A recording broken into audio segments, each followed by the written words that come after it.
Yan, magandang umaga, maganda yung sikat ng araw, oh. Okay, so it's 7, mag-8 na. So, September 3. So, I hope na nasa mabuti kayong kalagayan at lalo na yung mga iba, especially ngayon kasi yun nga po is grabe yung nangyari, ano, yung kahapon.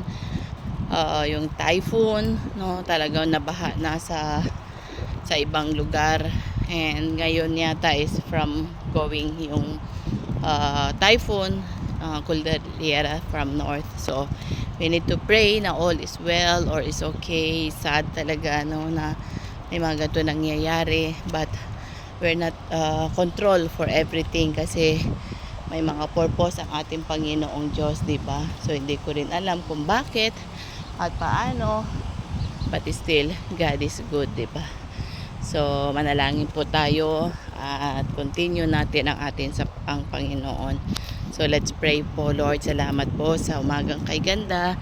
Salamat pa rin, Panginoon, dahil ikaw po ang may alam at purpose ng mga nangyayari, Panginoon, kung bakit, oh Lord God, yung mga ganitong sakuna, Panginoon, na may typhoon, may nababaha, may nawawala, but still ikaw, Panginoon, ang may alam ng lahat at kontrolado mo lahat, O Lord God. Father, dalangin ko po na patuloy na maghari ka, patuloy na ikaw ang Diyos, at patuloy na manaig, Panginoon, ang bawat isa, O Lord God, at patuloy na i-bless mo, O Lord God, at pagpalain, Panginoon, ang bawat isa, O Lord. Bless Philippines, O Lord. Ingatan mo, Panginoon, ang mga pamilya namin na dumadaan ang typhoon ngayon. Nawa ikaw, Panginoon, ang magkalinga at mag-bless sa kanila. Lord, kinukomit po namin ang lahat ng ito dahil tapat kang Diyos at mapagmahal ka, O Lord God. Maraming pong salamat at patuloy na ingatan mo bawat family. Patuloy na pagpalain mo sila, patuloy na sumakan nila ka, O Lord. At patuloy na i-acknowledge nila na ikaw ang Diyos na kailangan nila, O Lord God.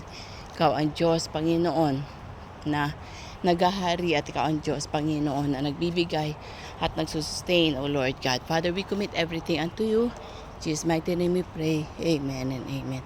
Sumuli po, shalom, shalom. God bless you at pagpalain po kayo na ating Panginoong Diyos. Keep on praying lang and keep on trusting God. Bye for now.